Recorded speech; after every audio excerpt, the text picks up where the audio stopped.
بسم اللہ الرحمن الرحیم، اللہ کے نام سے شروع کرتا ہوں جو بہت ہی مہربان ہمیشہ رحم فرمانے والا ہے۔ سورہ دخان آیت نمبر 1۔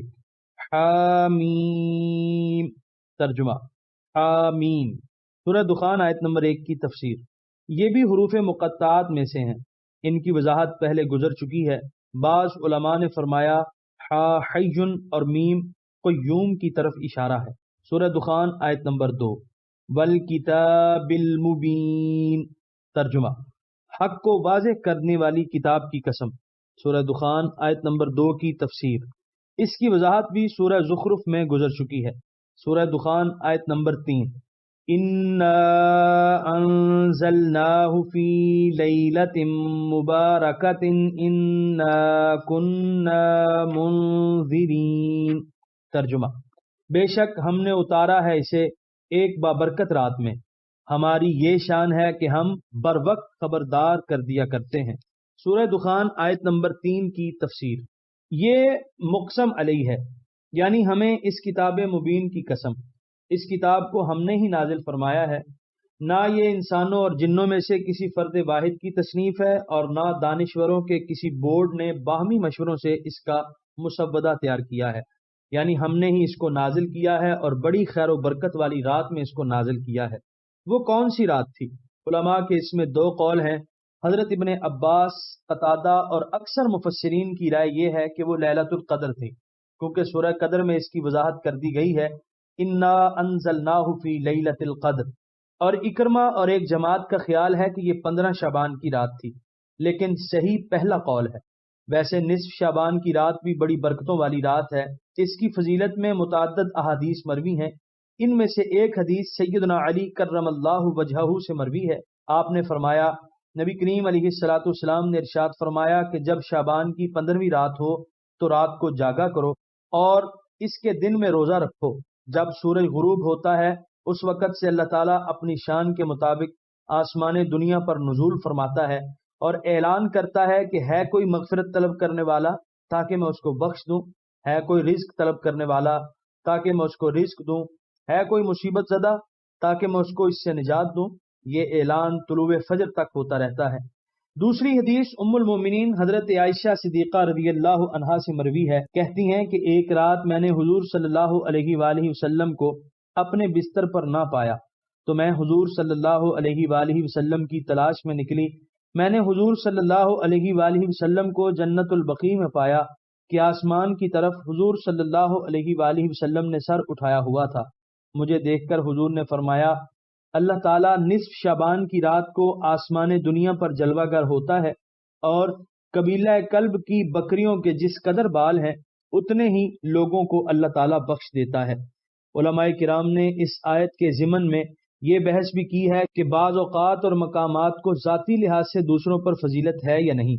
ابن عبدالسلام کہتے ہیں کہ ذاتی طور پر کوئی فضیلت نہیں، البتہ کسی خاص وقت یا مکان میں بعض اعمال کے روح پذیر ہونے کے باعث ان کو فضیلت حاصل ہو جاتی ہے، نیز ان کی نسبت کسی مقدس شخصیت کی طرف ہو جائے تو اس کے باعث وہ وقت اور وہ جگہ مشرف و محترم ہو جاتی ہے۔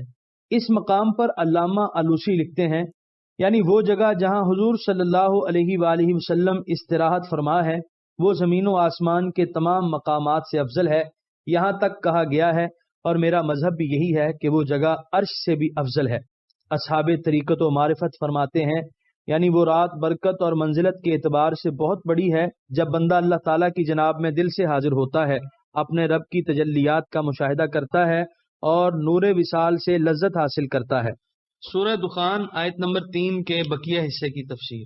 ہماری یہ شان ہے کہ ہم بر وقت خبردار کر دیا کرتے ہیں۔ نزول کتاب کی حکمت بیان کی جا رہی ہے، یعنی ہماری شان یہ ہے کہ ہم آنے والے مصائب و آلام سے بر وقت آگاہ کر دیا کرتے ہیں تاکہ جو ان سے بچنا چاہے وہ اپنا بچاؤ کر لے۔ سورۃ الدخان آیت نمبر 4۔ فیہا یفرق کل امر حکیم، ترجمہ اسی رات میں فیصلہ کیا جاتا ہے ہر اہم کام کا۔ سورہ دخان آیت نمبر 4 کی تفسیر۔ امام لغت جوہری نے فرق یفرق کا معنی بیان کیا ہے، یعنی کسی چیز کو واضح کر دینا۔ صاحب تاج العروس نے اس معنی کے علاوہ دوسرا معنی یقضا کیا ہے، یعنی فیصلہ کرنا۔ حکیم، حکیم کے دو معنی ہیں، حکمت والا اور پختہ جس میں کوئی اختلاف نہ ہو۔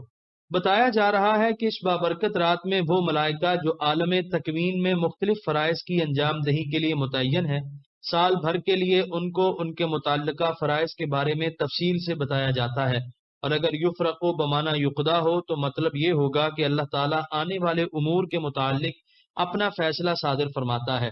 امر حکیم سے مراد یہ ہے کہ ایسا کام جو سراسر حکمت ہی حکمت ہو، یا حکیم سے مراد محکم ہے، یعنی یہ فیصلہ حتمی ہے، اس میں کسی طرح کا تغیر ممکن نہیں۔ سورہ دخان آیت نمبر 5۔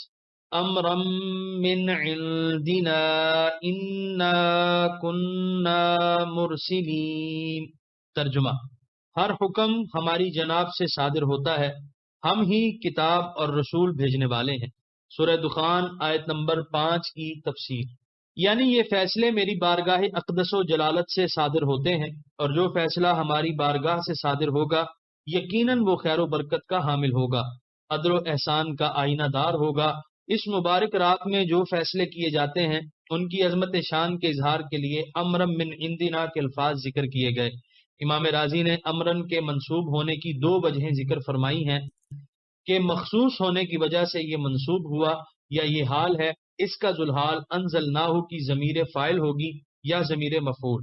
ہم قرآن کریم کو نازل کرنے والے اور صاحب قرآن صلی اللہ علیہ وآلہ وسلم کو مبعوث فرمانے والے ہیں۔ قرآن جیسی کتاب مبین کا نزول اور آپ جیسے رسول معظم کی بعثت آپ کے رب کریم کی رحمت بے پایاں ہے۔ آپ کے رب کی رحمت کا تو یہ حال ہے کہ وہ شکم مادر میں بچے کی غذا، نشو و نما کے تمام وسائل مہیا فرماتا ہے۔ اس سے یہ کیسے ممکن ہے کہ وہ اپنے بندوں کو ہوا و ہوس کے تند و تیز ریلوں کے حوالے کر دے اور ان کی دستگیری نہ کرے، انہیں گمراہی کے اندھیروں میں بھٹکنے کے لیے چھوڑ دے اور ان کی رہنمائی نہ کرے۔ سورہ دخان آیت نمبر 6۔ رحمتا من ربک انہ هو السمیع العلیم۔ ترجمہ: سراپا رحمت آپ کے رب کی طرف سے، بے شک وہی سب کچھ سننے والا جاننے والا ہے۔ سورہ دخان آیت نمبر 6 کی تفسیر: وہ اپنی مخلوق کی التجاؤں کو سنتا بھی ہے اور انہیں قبول بھی فرماتا ہے۔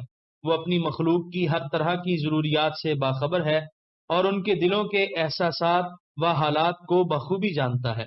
سورہ دخان آیت نمبر 7۔ رب السماوات والارض وما بینہما ان کنتم موقنین۔ ترجمہ: وہ جو رب ہے آسمانوں اور زمین کا اور جو کچھ ان کے درمیان ہے، اگر تم ایماندار ہو۔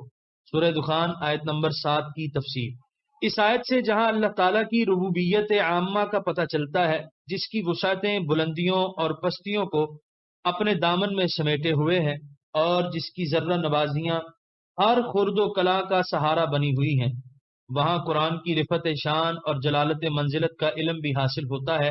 نیز یہ بھی بتا دیا کہ جب ہر چیز کا پروردگار وہ ہے تو حکم بھی اسی کا ناطق ہوگا۔ کسی بندے کو یہ زیب نہیں دیتا کہ وہ چون و چرا کرے۔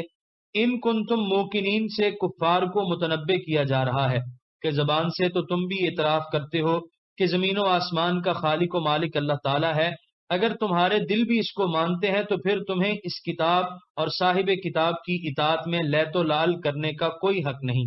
رب ماننا اور اس کا حکم نہ ماننا، مالک کہنا اور اس کے بھیجے ہوئے رسول سے مخاصمت کوئی ہوش مند ایسا نہیں کیا کرتا۔ سورہ دخان آیت نمبر 8۔ لا الہ الا هو یحیی و یمیت ربکم و رب آبائکم الاولین۔ ترجمہ: نہیں کوئی معبود بجز اس کے، وہ زندہ کرتا ہے اور مارتا ہے، تمہارا بھی رب ہے اور تمہارے پہلے باپ دادا کا بھی رب ہے۔ سورہ دخان آیت نمبر 8 کی تفسیر: یہ حقیقت جب روز روشن کی طرح واضح ہو گئی کہ بلندیوں اور پستیوں میں جو کچھ ہے اس کا خالق و مالک اللہ تعالیٰ ہے، اس کا کوئی فعل حکمت سے خالی نہیں، اس کا ہر فیصلہ اس کی رحمت کا مظہر ہے، اب اس حقیقت سے انکار بھی پرلے درجے کی حماقت ہے کہ لا الہ الا ہو، بے شک صرف وہی معبود ہے، وہی اس کا سزاوار ہے کہ اس کی بندگی اور عبادت کی جائے، زندہ کرنا اور مارنا اسی کی شان ہے۔ کان کھول کر سن لو، تمہارا خالق و مالک بھی وہی ہے اور تمہارے آباؤ اجداد جن کا نام لے کر تم جیتے ہو، جن کی طرف اپنی نسبت پر تم اتراتے ہو، اور جن کی جائیدادوں کے مالک اور وارث ہو، ان کا خالق اور مالک بھی وہی ہے۔ ایسی با کمال اور ذوالجلال والاکرام ہستی پر ایمان نہ لانا بڑی نادانی ہے۔ سورہ دخان آیت نمبر 9۔ بل ہم فی شک یلعبون، ترجمہ بلکہ وہ شک میں پڑے کھیل رہے ہیں۔ سورہ دخان آیت نمبر 9 کی تفسیر۔ یہ لوگ در حقیقت نور یقین سے محروم ہیں۔ ان کا یہ کہنا کہ زمین و آسمان کا خالق اللہ تعالیٰ ہے، ان کے دل کی آواز نہیں۔ حالات کی سنگینیاں جب انہیں اپنے نرغے میں لے لیتی ہیں، اس وقت وہ اپنے معبودان باطل کو بے بس پاتے ہیں تو مجبوراً مان لیتے ہیں کہ اس عالم کا کوئی خالق ہے، اور جب حالات کی شدت میں تخفیف ہونے لگتی ہے تو پھر وہ اپنے پرانے کفر کی طرف لوٹ آتے ہیں۔ شک کی دلدل میں پھنسے ہوئے ہیں۔ زندگی کو انہوں نے ایک دل لگی سمجھ رکھا ہے۔ جسم و نفس کی ضروریات پوری ہوتی رہیں تو پھر انہیں کسی اور چیز سے سروکار نہیں۔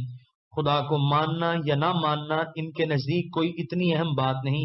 ان کی ساری توجہ اور ساری کوششیں ایک نقطے پر مرکوز ہیں، اور وہ ہے ان کی معاشی خوشحالی۔ اس کے علاوہ تمام چیزیں کھیل اور مذاق ہیں۔ سورہ دخان آیت نمبر 10۔ فارتقب یوم تأتی السماء بدخان مبین، ترجمہ پس آپ انتظار کریں اس دن کا جب ظاہر ہوگا آسمان پر صاف نظر آنے والا دھواں۔ سورہ دخان آیت نمبر 11۔ یغشی الناس ھذا عذاب علیم، ترجمہ جو چھا جائے گا لوگوں پر، یہ دردناک عذاب ہوگا۔ سورہ دخان آیت نمبر 12۔ ربنا اکشف عنا العذاب انا مؤمنون، ترجمہ اس وقت کہیں گے اے ہمارے رب دور کر دے ہم سے یہ عذاب، ہم ابھی ایمان لاتے ہیں۔ سورہ دخان آیت نمبر 12 کی تفسیر۔ انہیں اپنی دولت و ثروت پر بڑا ناز ہے۔ ان کے تجارتی کارواں زر و سیم سے لدے ہوئے واپس آتے ہیں۔ اس خوشحالی نے انہیں مغرور بنا دیا ہے۔ وہ حق کی آواز کو توجہ سے سنتے ہی نہیں۔ قرآن کریم کی آیات بینات میں تدبر کرنے کی ضرورت انہوں نے کبھی محسوس ہی نہیں کی۔ اے محبوب، آپ قدر انتظار کریں، ہم انہیں قحط سالی کے شکنجے میں یوں کس دیں گے کہ انہیں چھٹی کا دودھ یاد آ جائے گا۔ نہ بادل گھر کر آئیں گے، نہ می برسے گا، نہ ان کے صحراؤں میں لہلہاتے کھیت بہار دکھائیں گے۔ ان کے کھیت اور چراگاہیں ویران ہو جائیں گی، ہر طرف خاک اڑے گی، ساری فضا گرد آلود ہو جائے گی۔ یوں محسوس ہوگا کہ ہر طرف دھواں ہی دھواں پھیل گیا ہے، یا بھوک کی وجہ سے اتنی نقاہت ہو جائے گی کہ آنکھوں کے سامنے اندھیرا چھا جائے گا، اور یوں محسوس ہوگا جیسے ہر چیز دھوئیں میں چھپ کر رہ گئی ہے۔ حضور نبی اکرم صلی اللہ علیہ وآلہ وسلم نے مکہ مکرمہ سے ہجرت کر کے مدینہ طیبہ میں نزول اجلال فرمایا تو اہل مکہ اور گرد و نواح میں بسنے والوں کو قحط نے آ لیا۔ نوبت بعیں جا رسید کے مردار اور کتے کھا کھا کر وقت گزارنے لگے۔ اپنے چھوٹے بڑے سب بتوں کے سامنے بڑی درد مندانہ التجائیں کی، لیکن سب بے سود۔ آخر ابو سفیان بارگاہ رسالت میں حاضر ہوا اور عرض کی کہ آپ یہ خیال فرماتے ہیں کہ آپ کو رحمت بنا کر بھیجا گیا ہے، آپ کی قوم بھوک سے ہلاک ہو گئی ہے، آپ دعا فرمائیے کہ اللہ تعالیٰ اس مصیبت سے ہمیں نجات بخشے۔ چنانچہ حضور صلی اللہ علیہ وآلہ وسلم نے دعا فرمائی اور بارش برسنے لگی۔ یہ آیات مکہ مکرمہ میں نازل ہوئیں۔ ان میں قحط شدید کی آمد کی اطلاع دی گئی، پھر اس قحط سے مجبور ہو کر مشرکین کے رویے میں جو تبدیلی آنے والی تھی اس کا ذکر کیا گیا۔ سورہ دخان آیت نمبر 13۔ اَنَّىٰ لَهُمُ الذِّكْرَىٰ وَقَدْ جَاءَهُمْ رَسُولٌ مُّبِينٌ، ترجمہ ان کے نصیحت قبول کرنے کی امید کہاں، حالانکہ ان کے پاس تشریف لے آیا روشن رسول۔ سورہ دخان آیت نمبر 13 کی تفسیر۔ اَنَّىٰ لَهُمْ سے بتا دیا گیا کہ ان کا یہ کہنا اِنَّا مُؤْمِنُونَ محض وقتی مجبوری کے باعث تھا، ورنہ جب انہوں نے رسول اکرم صلی اللہ علیہ وآلہ وسلم کی روشن تعلیمات اور روشن معجزات کے باوجود ایمان قبول نہیں کیا تو اب اتنی سی بات سے وہ ہدایت کیسے قبول کر سکتے ہیں؟ آیات کی یہ تفسیر جو بخاری سے منقول ہے اس کو ان احادیث سے متعارض کہنا جن میں دخان علامات قیامت کے ضمن میں مذکور ہے قطعاً درست نہیں۔ بے شک قیامت سے پہلے بھی دھواں ظاہر ہوگا، جیسے حدیث میں مذکور ہے، وہ دھواں علامات قیامت میں سے ہوگا، اور یہ الگ واقعہ ہے۔ جس کا ذکر ان آیات میں ہے، اس لیے قطعاً کوئی تعارض نہیں جیسے بعض حضرات کو غلط فہمی ہوئی ہے۔ سورہ دخان آیت نمبر 14۔ ثم تولوا عنه وقالوا معلم مجنون۔ ترجمہ، پھر انہوں نے منہ پھیر لیا تھا اس سے اور کہا سکھایا ہوا ہے، دیوانہ ہے۔ سورہ دخان آیت نمبر 15۔ انا کاشف العذاب قلیلا انکم عائدون۔ ترجمہ، ہم دور کرنے والے ہیں عذاب کو قلیل عرصے کے لیے، تم پھر کفر کی طرف لوٹ جاؤ گے۔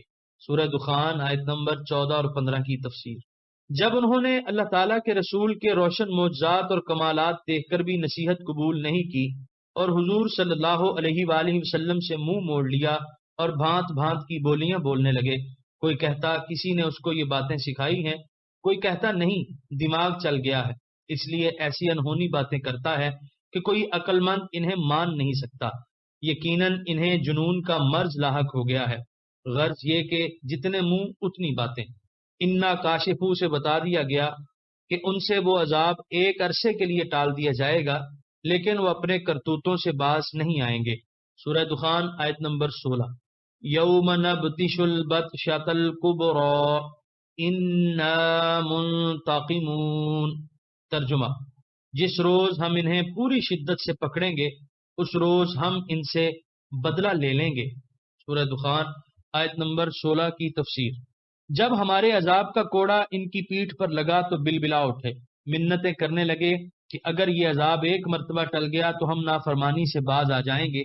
ہمیں علم ہے کہ وہ ہرگز ایمان نہیں لائیں گے اور اپنی کجروی سے باز نہیں آئیں گے، پھر بھی ہم کچھ وقت کے لیے ان سے عذاب ٹال دیتے ہیں اور ابھی سے انہیں بتائے دیتے ہیں کہ تم وہی کرتوت کرنے لگو گے، البتہ جس روز ہم تم کو سختی سے پکڑیں گے تو بدلہ لے کر چھوڑیں گے۔ اس دن سے مراد بدر کا دن بھی ہو سکتا ہے اور قیامت کا دن بھی۔ سورہ دخان آیت نمبر 17۔ وَلَقَدْ فَتَنَّا قَبْلَهُمْ قَوْمَ فِرْعَوْنَ وَجَاءَهُمْ رَسُولٌ كَرِيمٌ۔ ترجمہ، اور ہم نے آزمایا تھا ان سے پہلے قوم فرعون کو اور آیا تھا ان کے پاس معزز رسول۔ سورہ دخان آیت نمبر 17 کی تفسیر۔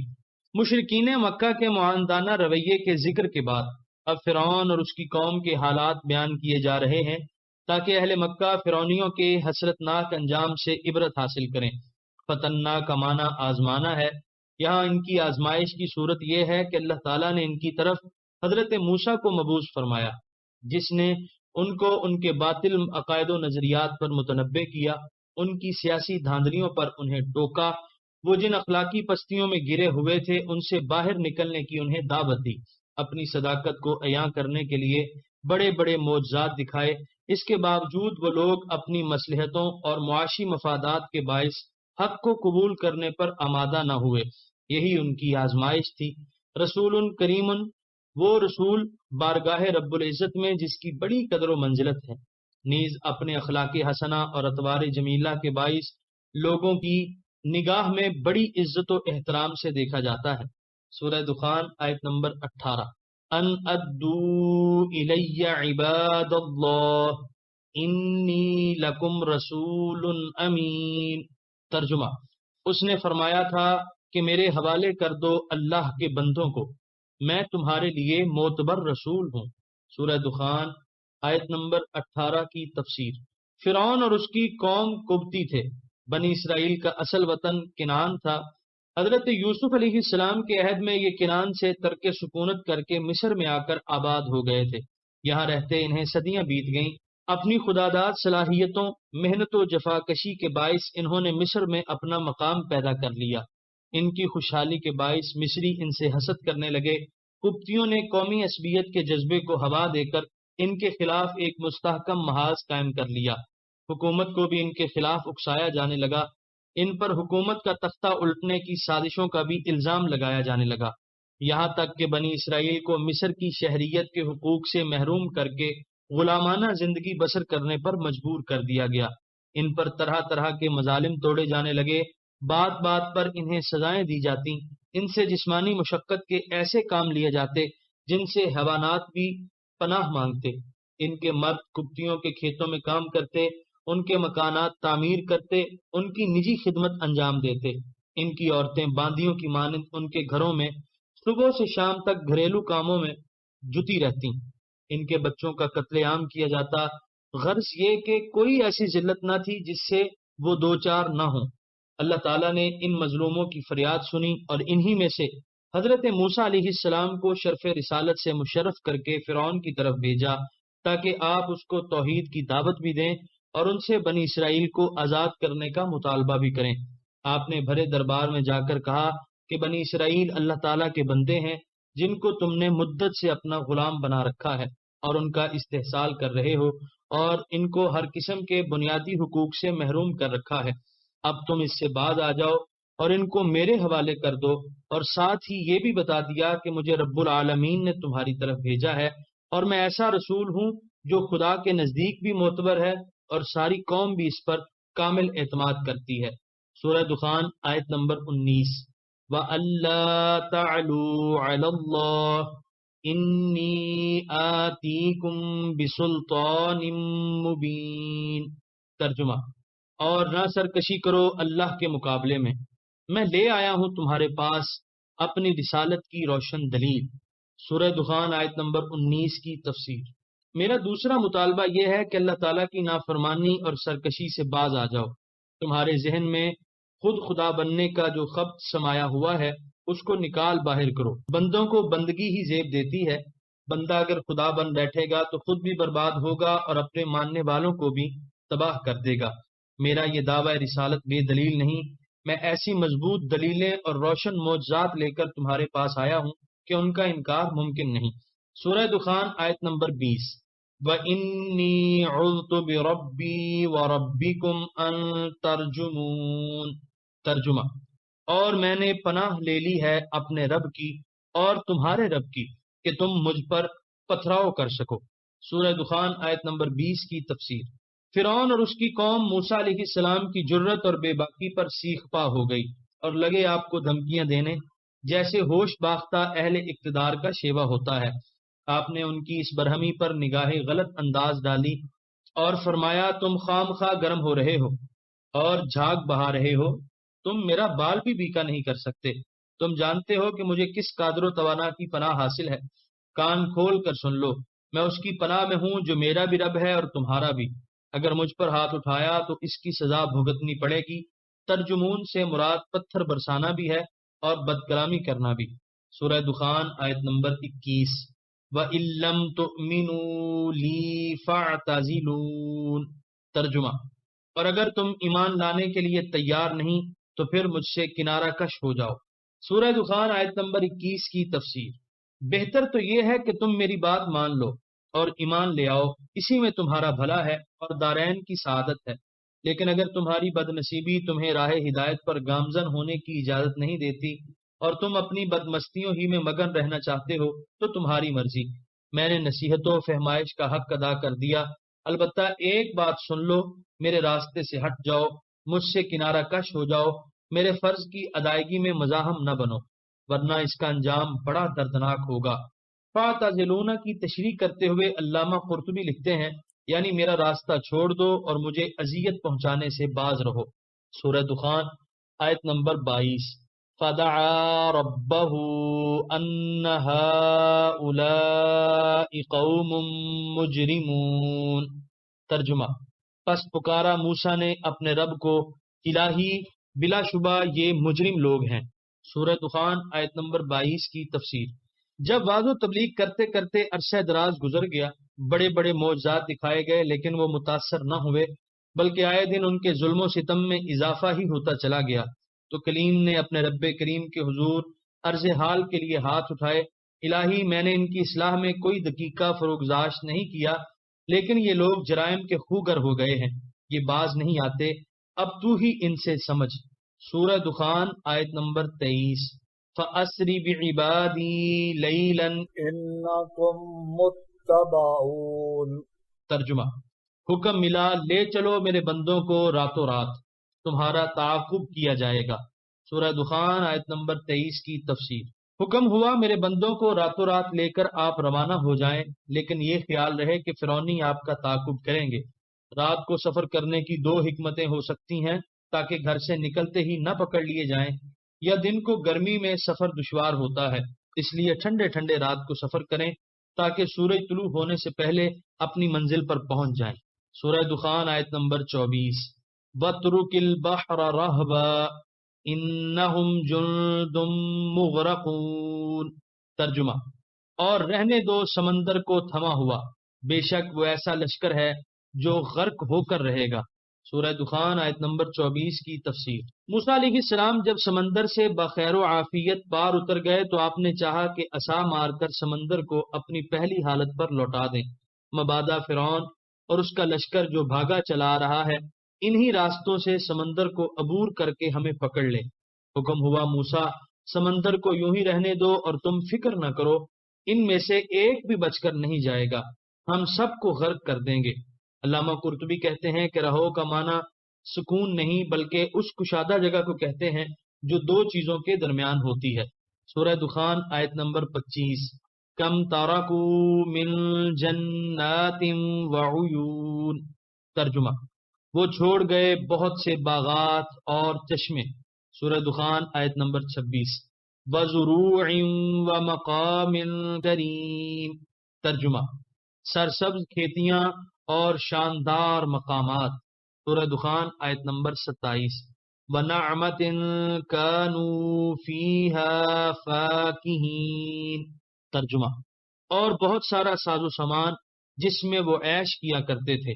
سورہ دخان آیت نمبر 27 کی تفسیر۔ کتنی اثر انگیز تعبیر ہے، اور عبرت حاصل کرنے والوں کے لیے کیا عمدہ درس ہے۔ وہ لوگ جو یہ سمجھتے تھے کہ ان کے دم قدم سے ہی بزم ہستی کی ساری رونقیں ہیں، اگر وہ نہ رہیں تو گلشن عالم میں خزاں آ جائے، نہ کوئی کومپل پھوٹے، نہ کوئی غنچہ چٹکے، نہ کوئی اندلیب نغمہ سرا ہو، علم و حکمت کے سارے چراغ گل ہو جائیں، ہر سو ویرانی ہی ویرانی ہو۔ در حقیقت یہ محض ان کی خود فریبی تھی کہ وہ اپنے آپ کو اتنا اہم سمجھ رہے تھے۔ جب ان پر عذاب الہی آیا اور وہ نیست و نابود کر دیے گئے تو ان کی تباہی پر نہ کوئی دل تڑپا، نہ کوئی آنکھ اشکبار ہوئی، اور نہ کسی نے دوبارہ انہیں یاد کرنے کی ضرورت محسوس کی۔ انہوں نے حسن گیتی کو اپنی حوثناکیوں سے لوٹنے اور پامال کرنے کی کوششیں تو عمر بھر کی تھیں، لیکن اس کو سنوارنے اور اس کو آراستہ کرنے کی انہیں توفیق ہی نصیب نہ ہوئی تھی۔ پھر ان کو یاد کرتا تو کون، اور ان کے فراق میں آنسو بہائے جاتے تو کیوں۔ سورہ دخان آیت نمبر 28۔ کذالک وَأَوْرَثْنَاهَا قَوْمًا آخَرِینَ۔ ترجمہ: یوں ہی ہوا اور ہم نے وارث بنا دیا ان تمام چیزوں کا دوسرے لوگوں کو۔ سورہ دخان آیت نمبر 29۔ فما بکت علیہم السماء والارض وما كانوا منظرین۔ ترجمہ: پس نہ رویا ان کی بربادی پر آسمان اور نہ زمین، اور نہ انہیں مزید مہلت دی گئی۔ یہاں پر 25ویں پارے کا 14واں رکوع مکمل ہوا، اور یہاں پر 25ویں پارے کا 3 پاؤ مکمل ہوا۔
آپ دیکھ رہے ہیں PATF Islamic info YouTube channel.